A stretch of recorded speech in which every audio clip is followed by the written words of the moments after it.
मेरा नाम पवेंद्र साकेत है। मैं ग्राम पंचायत बरहा के दमरी टोला से हूँ और मैं यूथ फेलोशिप में भी काम करता हूँ। मैंने जब वहाँ पे रहा फेलोशिप में मैंने शोध कार्य किया तो मैंने देखा कि लोग जो है तो आज 76 वर्ष के बाद भी लोग पीड़ित हैं, असहाय हैं, दर्द से जूझ रहे हैं। जो वहाँ पे बरहा में वास्तविक समस्या ये है कि वहाँ पे आज तक 70 साल हो गए आज़ादी के, लेकिन वहाँ पर लोगों के पास रोड ही नहीं है। रोड में है तो पुल नहीं बनी है, जिसपे वहाँ पे जो लोगों को गर्भवती महिलाओं को एम्बुलेंस ही नहीं आ पाती। लोग इतनी समस्याओं से जूझ रहे हैं जो इन पे गाँव के निवासियों के संवैधानिक मूल्यों का हनन किया जा रहा है। और दूसरी बात, वहाँ पे जो मिडिल स्कूल बनी वहाँ पे बाउंड्री वॉल नहीं है, जिसमें बच्चों के बाल अधिकारों का हनन हो रहा है और पर्यावरण को नुकसान हो रहा है।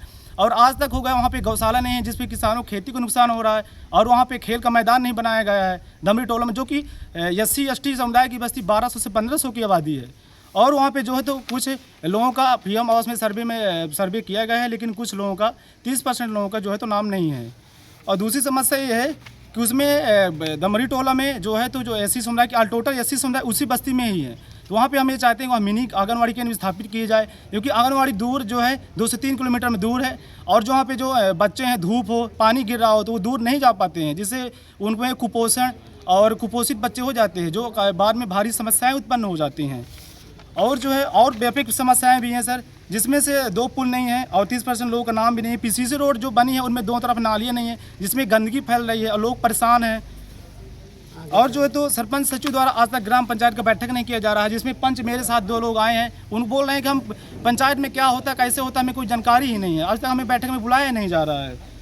और मैं ये सभी जो एक समस्या, बड़ी समस्या है कि सर ग्राम पंचायत में जो दमरी टोला से आबादी है, वहाँ से 7 से 8 किलोमीटर दूर नागौवा के बॉर्डर में यूँ कहें तो गुजमा पंचायत में जो है तो राशन की दुकान रखी गई है। सभी लोग, ग्रामीण लोग ये चाहते हैं कि वो राशन की दुकान है जो पुराना कोटेदार था उसी को दिया जाए, या कि मध्यस्थता में किया जाए, ताकि लोगों को आसानी हो सके। अगर मान लीजिए कोई 60-70 साल का बुजुर्ग व्यक्ति है, उसको आने जाने में काफ़ी समस्या हो जाती है और वो राशन ही नहीं ले पाता है, जो इससे जो है तो सभी व्यक्तियों के जो गाँव के लोग हैं उनके गरिमा, न्याय और शोषण किया जा रहा है। उनके संवैधानिक मूल्यों का हनन हो रहा है, ये अन्याय है उनके साथ। मैं उसी खुद गांव का निवासी हूं।